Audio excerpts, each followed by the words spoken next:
দেখি আমরা পরবর্তী কলার কি আছেন লাইনে। হ্যালো, আসসালামু হ্যালো, আলাইকুম আসসালামু রাহমাতুল্লাহ। আলাইকুম। ওয়ালাইকুম আসসালাম। জীবন আমার কয়েকটা প্রশ্ন ছিল। জীবন বলেন। প্রথম প্রশ্ন হলো, আমার হাজবেন্ড উনি প্রথম তারাবিতে গেছেন, হুম 2 নম্বর তারাবিতে যেতে পারে না একটা অসুবিধার কারণে। হুম হুম। এখন ওনার খুব আফসোস হচ্ছে যে উনি যেন গতকালকে তারাবিতে যান নাই। এখন উনি সিদ্ধান্ত নিছেন বাকি সবগুলা তারাবি শেষ করবেন। এখন যেন গতকালকে যে তারাবি যে খতমটা ছিল কয় পারা থেকে ছিল উনি জানেন না, তো জি করে আদায় করলে হবে? আচ্ছা জি, আর ওনাকে নিজে উনি তেলাওয়াত করে ফেলবেন। দ্বিতীয় পারা ছিল গতকালকে, সায়াকুল ও সুফাহা, ও দ্বিতীয় পারা ছিল, এটা উনি দ্বিতীয় নিজে পারা পড়ে থেকে ফেললে হয়ে 3 যাবে। পারা পর্যন্ত? জি, শুধু দ্বিতীয় পারা। উনি কি আচ্ছা হাফেজ?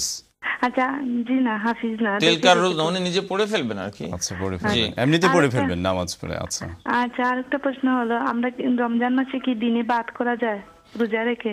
জি, বাদ করা যাবে, কোনো অসুবিধা নেই, বাদ করাটা জায়েজ। তবে খেয়াল করতে হবে যেন গড়গড়া কুলি যেন করা না হয়, এটা খেয়াল করতে হবে। নাকে পানি দেওয়ার সময় খেয়াল করতে হবে নাকের ভিতরে যেন পানি চলে না যায়, এটা খেয়াল করবেন।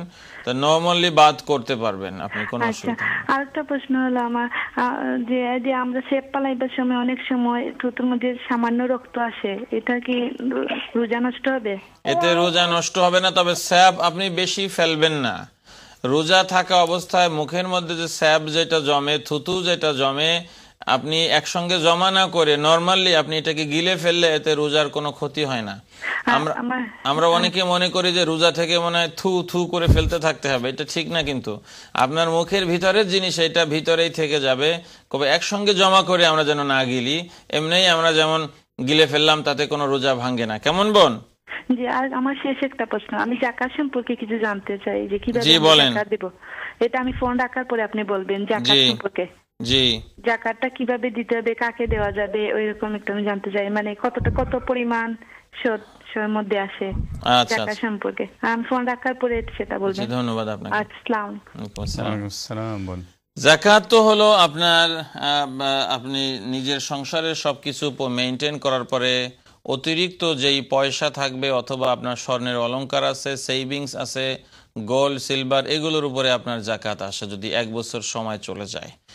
এবং এবছর জাকাতের হিসাবটা আমরা করে ফেলবো 2-1 দিনের মধ্যে ইনশাল্লাহ, কারণ গোল্ড মার্কেটের একটু খবর নিতে হবে জি আসলে যে এটা কি অবস্থা। গত বছর তো প্রায় 1100 পাউন্ড ছিল হলো নিসাব। এবছরের নিসাব কি চেঞ্জ হচ্ছে নাকি 1100 পাউন্ড থাকছে, এটা আমরা দেখতে হবে। তো সেই হিসেবে আপনি আপনার সব কিছুকে আপনি পাউন্ডে কনভার্ট করে ফেলবেন, আপনার গোল্ড সিলভার ক্যাশ পয়সা ব্যাংক সিকিউরিটি যা যা আছে। এরপরে দেখবেন যে এটা যদি 1100, গত বছরের হিসাব অনুযায়ী বলছি, এবছর আমরা আরেকটা হিসাব করব এবং আপনাদেরকে আপডেট করব। যদি এই পরিমাণ আপনার কাছে থাকে তাহলে আপনি সেখানে 2.5% জাকাত দিতে হয়। তার অর্থ হলো প্রতি 1000-এ 25 পাউন্ড হিসেবে দিতে হয়। এটা হলো আপনার নিয়ম দেওয়ার। এবং আপনি এটা গরিবকে দিতে পারবেন, মিসকিনকে দিতে পারবেন, নিজের আত্মীয় স্বজনের মধ্যে গরিব থাকলে তাদেরকেও দিতে পারবেন, ঋণগ্রস্ত মানুষকে দিতে পারবেন, যারা মুসাফির তাদেরকে দিতে পারবেন, অথবা এতিমখানাতে, মসজিদ, এরকম গরিব জায়গাতে এতিমখানা যেগুলো আছে সেরকম দিতে পারবেন। অথবা আরও স্পেসিফিক আরও অনেক খাত আছে, যেমন মনে করেন নন মুসলিম দেশে দাওয়া কাজের জন্য দেওয়া যায়, এমনকি স্যাটেলাইট টিভি চ্যানেলের জন্য পর্যন্ত যদি দাওয়া চ্যানেল হয় তাহলে তার জন্য জাকাতের পয়সা দেওয়া যায়। এগুলো জাকাতের খাত। বিস্তারিত জাকাত নিয়ে ইনশাআল্লাহ আলোচনা হবে।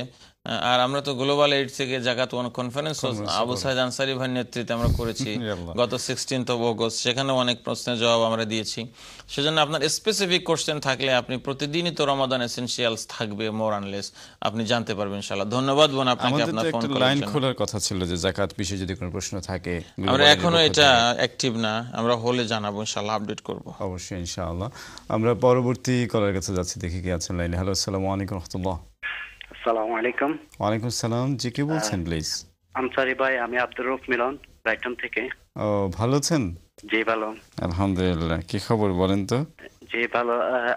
আমরা একটু কনফিউজের মাঝে পড়ে গেছি। হুম হুম এখানে একটা আরবি মসজিদ আছে, আমরা ওই আরবি মসজিদে তারাবি নামাজ পড়ি। হুম হুম। এখন ফজরের নামাজ যেটা, জি ওই মসজিদে হলো যে 3:36 অক্ট শেষ। হুম হুম। মানে ফজরের নামাজ স্টার্ট হয়ে যায়। জি জি জি। এখন আমরা মনে করি যদি বাংলা টিভিকে ফলো করি বা ওই চ্যানেল এস কে ফলো করি, হুম। তাহলে আধা ঘন্টা ডিফারেন্ট হয়ে যায়। জি, এরকম হয়ে যায়। হ্যাঁ, এখন নামাজ আমরা কোন সময় পড়বো? আচ্ছা, এখন আপনারা কি কোথায়, লন্ডনে আছেন না কোথায় আছেন? Brighton। আমরা ব্রাইটন। আচ্ছা, আপনার ব্রাইটনে আছেন। ওকে, কোনো অসুবিধা নেই। আপনারা যেটা করবেন সেটা হলো যে আপনারা এই দুটোর যে কোনো একটাকেই আপনার জন্য ফলো করা জায়েজ। যদি আপনি মনে করেন চ্যানেল এস এর অথবা বাংলা টিভির আজানকে ফলো করেন, তাহলে প্রতিদিন এটাকেই ফলো করেন, কেমন? আর আপনি ওই আপনার আরবি মসজিদের যেটা হচ্ছে এটাকে আপনি ইগনোর করেন। এই দুটো টাইমিংই শরিয়ত অ্যালাউ করে, সেই হিসেবে আপনার জন্য এটা জায়েজ। আপনি এই দুটোর যে কোনোটাকে ফলো করতে পারবেন, তবে আপনি যে কোনো একটাকে ফলো করেন। আজকে আপনি আপনার ওই মানে মসজিদের টাইম টেবিল ফলো করলেন, কালকে চ্যানেল এসের, পরশুদিন বাংলা টিভির, এরকম যেন না করেন প্লিজ। এজন্য আপনি এটার যে কোনোটাকে ফলো করলে জায়েজ হবে। আমি শুরুতে এটার বিস্তারিত উত্তর দিয়েছি যে এরকম প্রায় 24 মিনিটস বা তার থেকে বেশি সময় লাগে এই প্রসেসটা।